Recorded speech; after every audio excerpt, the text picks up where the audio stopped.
What is up, guys? MACABESPEED coming at ya. If you're a fan of the channel and subscribed, you would notice that over the last 12 months or so, the race for horsepower has been absolutely relentless. I have strayed further and further away from traditional, lower powered, more standardized calibers like 1.7 and 22, and gravitated more to the 30 caliber, 35 caliber, and 50 caliber stuff. Even the 72 Zeus. I mean, you guys love the Zeus content, right? I find myself getting to the end of the road with the small bores. For an incredibly long time in my airgunning career, I had wanted to own a Benjamin Marauder pistol because of the accuracy that I found in my Benjamin Marauder rifle, as well as what the community in general thought about this platform being able to reach out to about 100 yards with effectiveness. Beginning of this year, when I came into a position where I was able to get one that was new to me for the right price, I went ahead and went full bore and really set one up to be long range effective. I went through all the legwork and found out what type of ammunition it likes to eat, typically these Barracuda greens. Even though that ammunition is a little bit more pricey than some of the other stuff that's available on the market, you just can't overlook accuracy and repeatability. That's really what I like about the Barracuda greens, especially based on the fact that I'm not touching lead all day long each time I go to have a shoot session with this thing. It just lends itself to a positive. It just lends itself to being a positive round. It just lends itself to being a really good round in this rifle. Now, one thing about this little carbine that I've always kind of struggled with from the get-go was the fact that it had a slow leak. If I fill this and then leave it overnight in the space of about 12 to 18 hours, I end up losing most of the charge and dropping to about 500 PSI from the full fill level of 3000.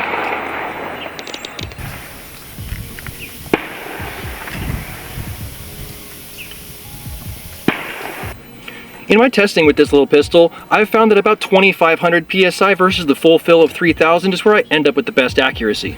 100% card, 100% battery, starting things off positively, that's good. Got a nice fill as established by our previous segment. I'm sitting on my ass today instead of on my knees today so that I can have a little bit more stable of a platform. I'm really gonna try and get this right. I wanna put on a good show for you guys. This is the last episode that I'll be filming with this little pistol before I rehome it, so I do want to go ahead and give it the best farewell that I possibly can. Start my recording, give myself a 3-power zoom I like to work at here at 25 yards. Just make sure everything is rocking and rolling for us.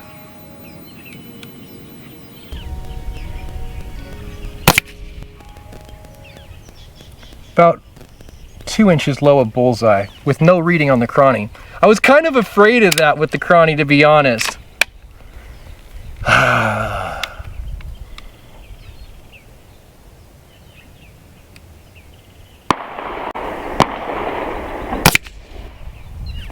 Hole on hole, 601 velocity at 10.4 FPE. I shoot stuff that makes 1210 FPE, so this for me, it's just, I know you guys love the precision stuff, but it's so lackluster to me. I mean, I feel like my 1-year-old should be doing this.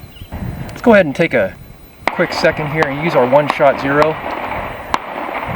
Just really go ahead and dial it, because I do want to go ahead and take a shot today at being a field and target boy. I always see the real YouTube air gunners using these little field target steel animals, and I have some steel animals that I've set up in a really special way for you guys today. I do want to be accurate with them, but it takes this footwork. I think that's what it's going to take. I realistically think that's what it's going to take to put me dead center of that bullseye.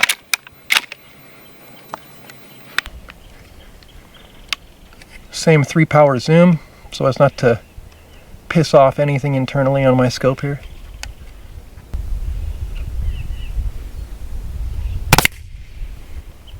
.615, and I squeeze it just a little bit preemptively.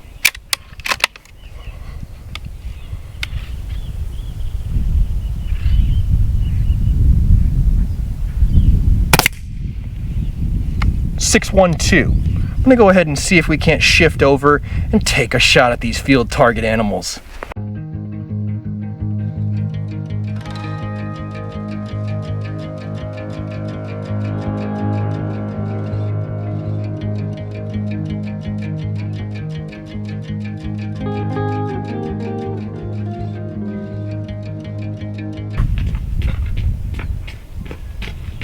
shot so much high quality footage of these gongs too before I brought them out today.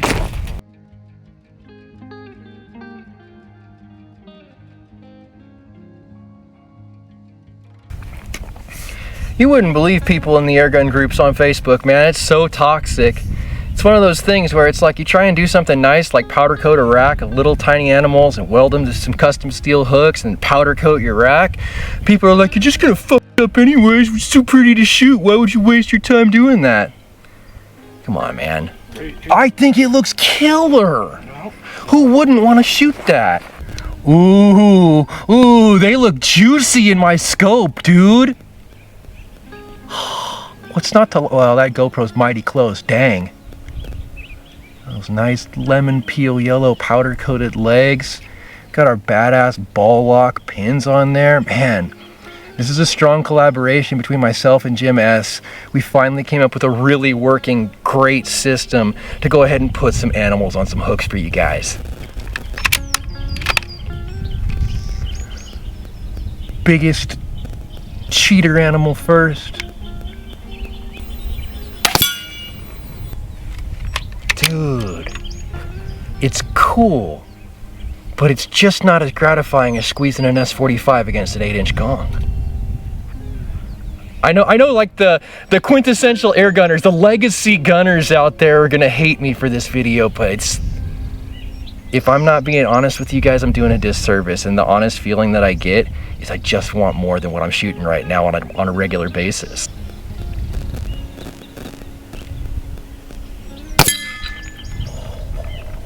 It is gratifying, but it's like I said, it's a lower level of gratification than the big bang of the gong.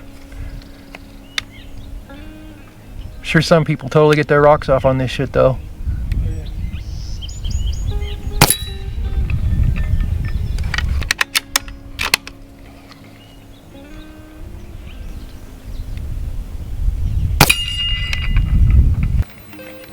That little tiny one legit was gratifying. Okay, I'll give it to you guys. Fine, this is a little bit fun. It's a little bit entertaining. But you know what? The target has to be very, very, very small when you're dealing with such a low power level and such a high level of accuracy to really get any enjoyment, at least from my own personal, what I came out to do at the range for you guys.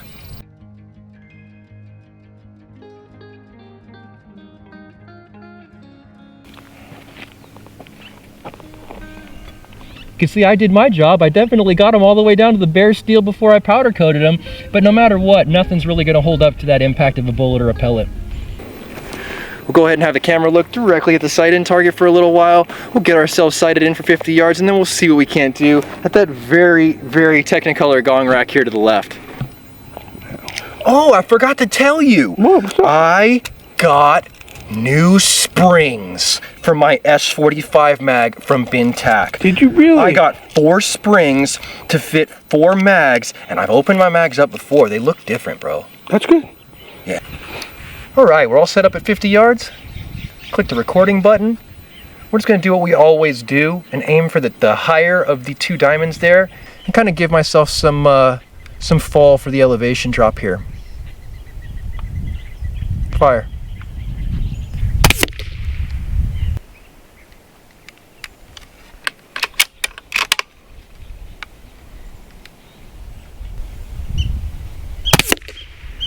Okay, we're gonna one-shot zero this one more time.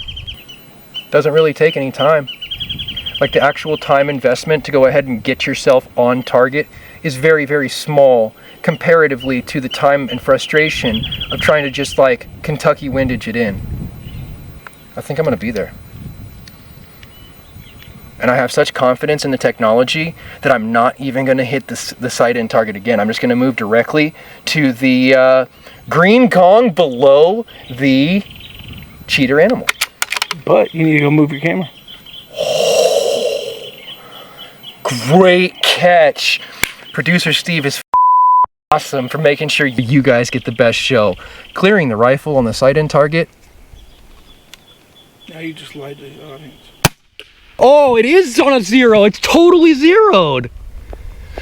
Bullseye. See it from down here, dude.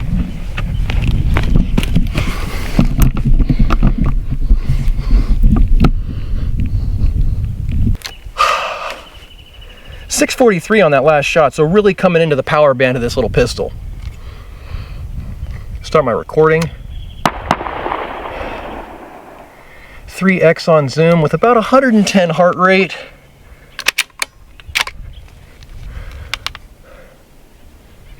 Whoop, camera.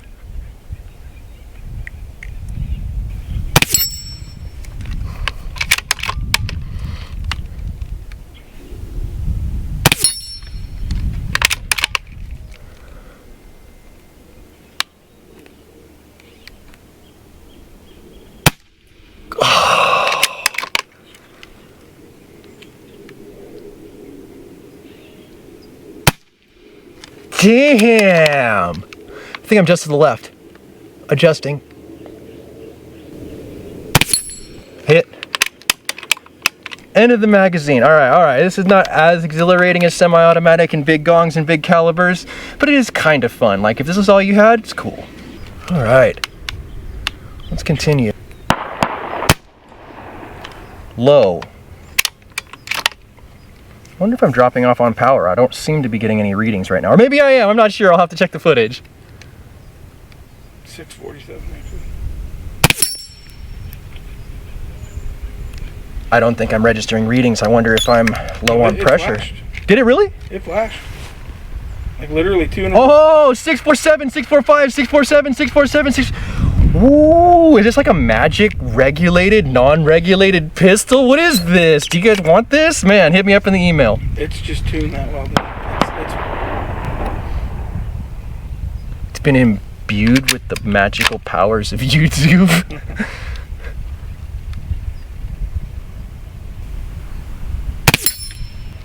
Hit 638.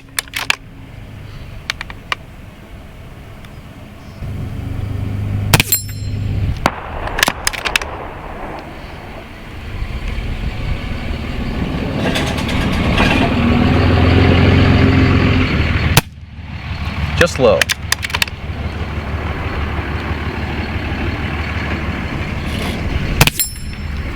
I don't know what it is about this right side. I just like shooting it.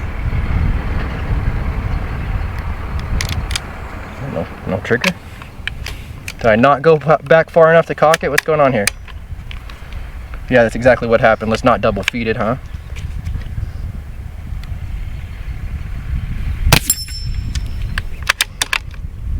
No magazine. Let's go ahead and now feed it.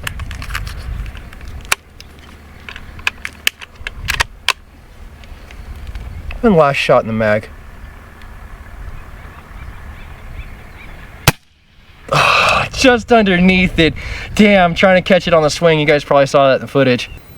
Honestly, on these small targets, I think that I'm pretty much just about at the limits of my own skills. I don't see any sense in taking it out to 100 yards and missing a whole bunch of times and, you know, making the end of the video pretty much fall apart for you boys. But by the same token, I think that we showcased exactly where this rifle is really going to shine, which is between 25 and 50 yards.